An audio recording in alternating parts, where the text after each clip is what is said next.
Welcome to Wigan 77 True Crime. Thank you for joining us. All are welcome. Here at Wigan 77 True Crime, we discuss a multitude of topics with our primary focus on true crime. We explore all types of cases, from missing persons to unsolved cold cases to current cases pending in the courts. It is important to us at Wigan 77 True Crime to not be a contributor to the misinformation highway, but to dispel the myths and present only the facts. Please join me once again as we go on the journey to solve the case, collecting clues along the way.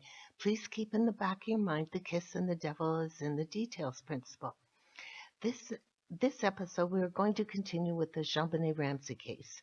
It's a 27-year-old cold case which occurred in December 1996. And just to quickly recap and to bring any new listeners up to speed, and we hope there's lots of you, this particular case over the years has spawned so much misinformation that was first disseminated by police to the press and public beginning the very day the crime was discovered. Now, unfortunately, over the years, people have come to believe this misinformation that has continually been repeated to this day. We are going to continue to replace the myths surrounding this case with the facts supported by factual documentation.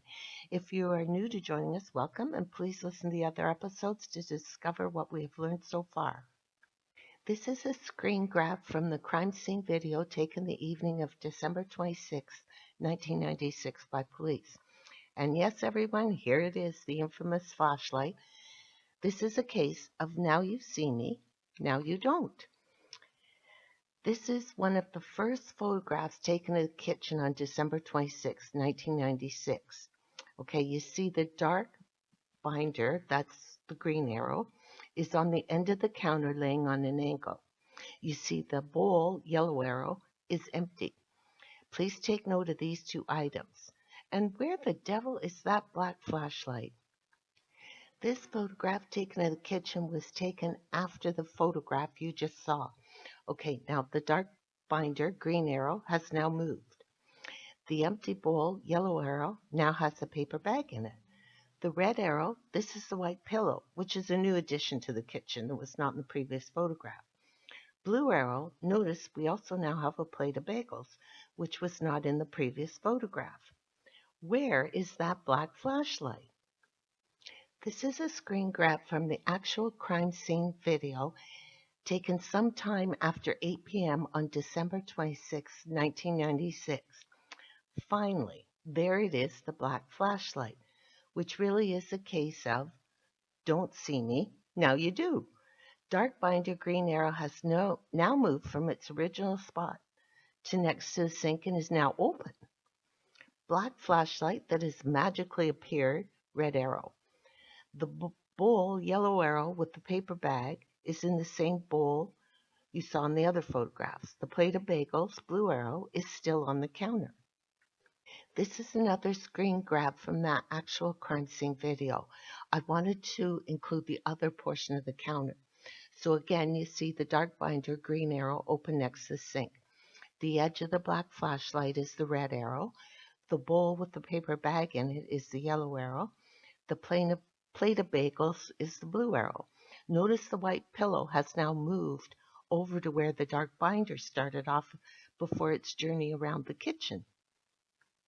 This is a screen grab from the same actual crime scene video, just from a different angle.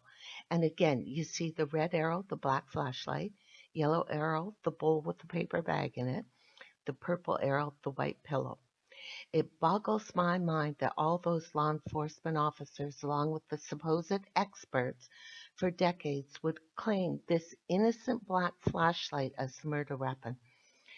First, the black flashlight was not present in the Ramsey home prior to the arrival of police. Back in 1996, this type of black flashlight was standard issue in multiple police departments to police officers. This most likely is a case of a police officer that was in the Ramsey home, and there was plenty of them the morning of December 26, 1996, was hungry, saw the plate of bagels, put his flashlight down to take a bagel, which is what the average person would do, and then simply forget it on the counter. when all the hoopla began in regards to the flashlight was too embarrassed to claim it back. If that is the case, then shame on that police officer for not coming forward to claim this flashlight. However, this was standard practice of the Boulder police moving things along about then claiming they didn't when there is visible proof and witness statements they did. There was no fingerprints, hair, or fibers were found on the flashlight or the batteries inside the flashlight. The flashlight was clean. This is where the KISS principle enters, as Jean Benet had a beautiful head of thick, long, blonde hair. There is no way in the world that anyone could hit the back of her head with this flashlight and leave absolutely no trace. That only occurs on the telly, not in real life. Police were in possession of the photographs that were taken earlier the morning of December 26, 1996. As you clearly see for yourself, there originally was no black flashlight on the kitchen counter. So why didn't the Boulder police see that? Maybe it was a case of they never looked. And moving on now to next, the infamous myth the parents did it because they fed her pineapple. So this is myth number 8. The parents did it, the pineapple and the tea bag. Okay, see, this description comes from crime scene photograph number 78 of the breakfast room table. This was the first crime scene photograph taken of the tabletop of the breakfast room table, which was taken sometime after 6:50 a.m., but prior to 10:30 a.m. And I have no idea when it was taken. Depicted in this photograph of the tabletop are the following items: gingerbread houses, one empty bowl, one empty glass, small box that Christmas cards were kept in, one glass jar with lid, and one coffee cup. Now, note, there is no pineapple in the empty bowl. There is no extra large spoon sticking out of the empty bowl. There is no tea bag in the empty glass. There is no box of Kleenex on the tabletop. There is no second glass or cutlery on the tabletop. This crime scene photo does exist. However, I searched high and low for it, but as far as I know, crime scene photograph number 78 is not out and about in the public domain. The description of what was displayed in that photograph comes directly from the police when they showed the photograph to Patsy Ramsey as she described each item in the picture. This description is in the official police statement of one of Patsy Ramsey's interviews. This is fact, not something I dreamed up. Once again, we have the same scenario with the bowl of pineapple that we did with the black flashlight. A case of, you don't see me now, but now you do. Please remember the original 6 items that were on the breakfast room table that morning. This is a crime scene photograph of the breakfast room table that was taken sometime after crime scene photograph number 78 was taken. You can see the 2 gingerbread houses are still on the table. Blue arrow, we now have a knife on the table. Purple arrow is the empty glass. Green arrow is the large glass jar with the lid. Red arrow, we now have a glass with a tea bag in it. Yellow arrow, here is the infamous bowl of pineapple with a giant spoon sticking out of it.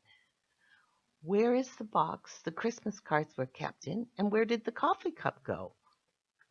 This is a screen grabs from the actual crime scene video taken sometime after 8 p.m. December 26, 1996. What I did was so you could see a close-up of both ends of the table was just put the screen grabs side by side.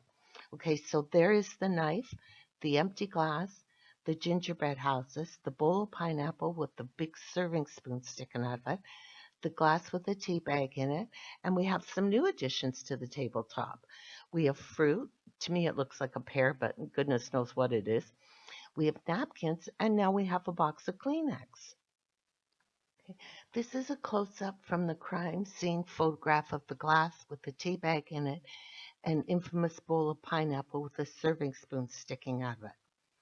I may be a dimwit, however, all the time wasted on this rubbish theory that the parents fed Jean Benet pineapple then killed her boggles the mind. As you can see for yourself, there is absolutely nothing on this breakfast room table that has any investigative value. Sorry, folks, value whatsoever. I find it very difficult to comprehend how so many people were led down this rabbit hole.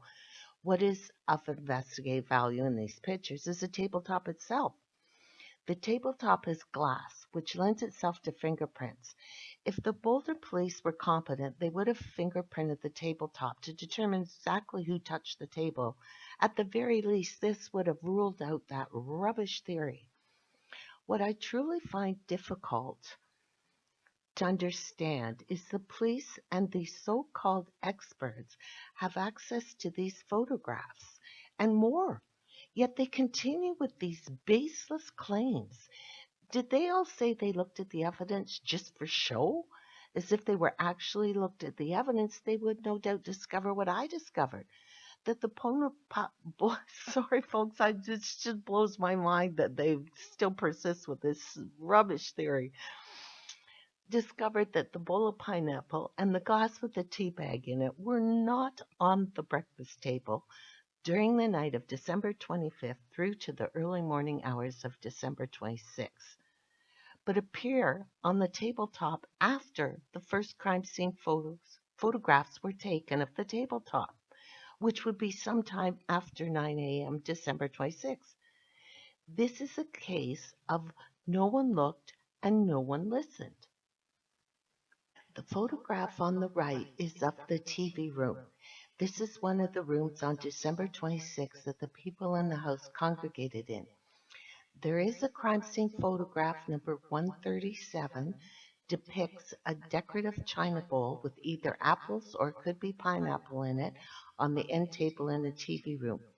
I couldn't find this crime scene photograph anywhere, but this is a photograph of that room, which, kind of gives you an idea of the size.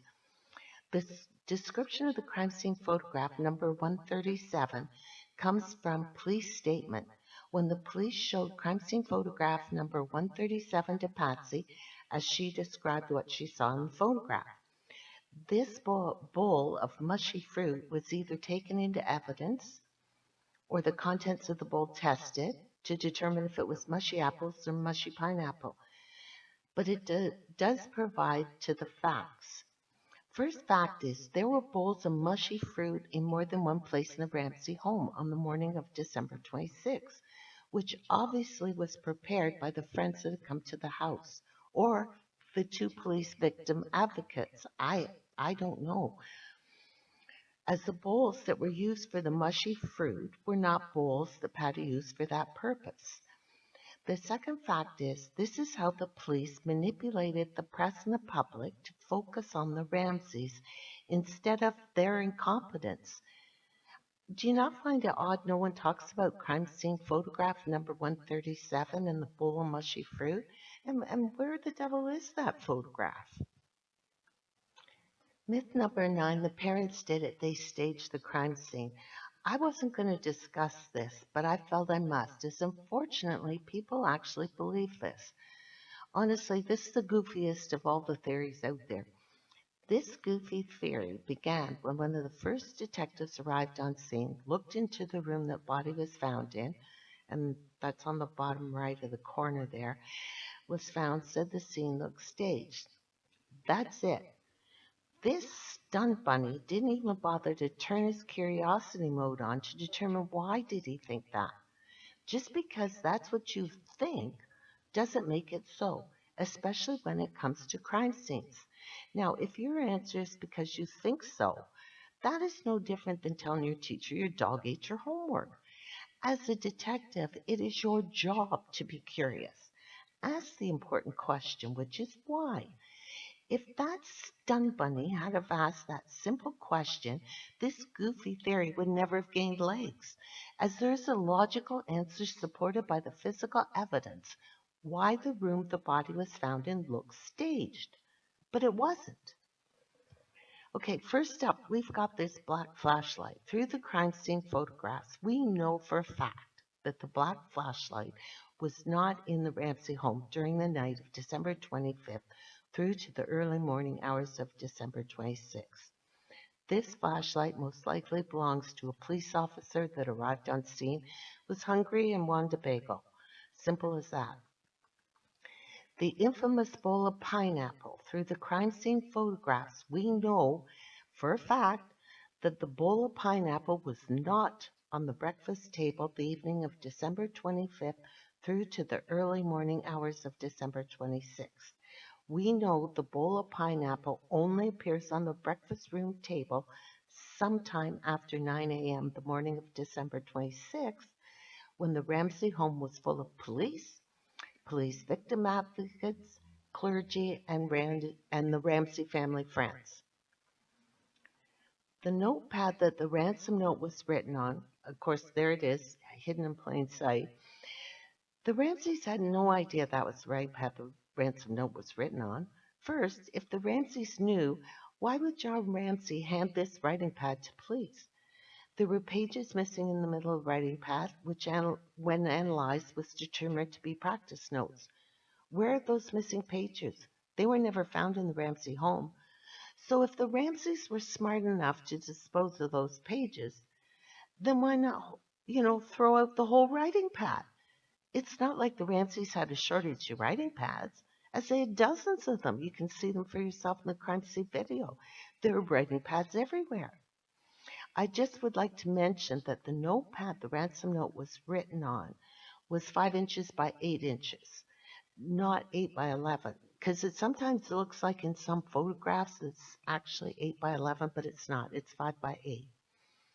Also, the original ransom note was folded prior to being placed on the stair tread of the spiral staircase. If you are staging the crime scene, why would you bother folding the note? Then place it on the stairs. You wouldn't do that. After you wrote the note, you would simply tear it from the pad, place it on the stair tread. You wouldn't fold it. Logic must be applied to every crime scene. The duct tape, this is the piece of duct tape that had been placed over Jean-Benet's mouth by the killer. The roll of duct tape this piece of duct tape came from was never found in the Ramsey home. The police even cut holes in the walls of the Ramsey home looking for the missing roll of duct tape, never finding it. My question is, where is it, and why did the police not look for the missing roll of duct tape anywhere else other than the Ramsey family home? What do you all think? Please let me know. I am not going to discuss the last 3 items on this slide, as we will discuss these items in the future episodes when we are gathering the clues, as not one of those items supports the notion the crime scene was staged, as the police asserted they did. Again, we have a baseless theory not supported by any of the physical evidence in the case. No, the crime scene was not staged by the parents. Okay, so dispelling the myths recap. We know that yes, it was possible for an intruder to enter the Ramsey home.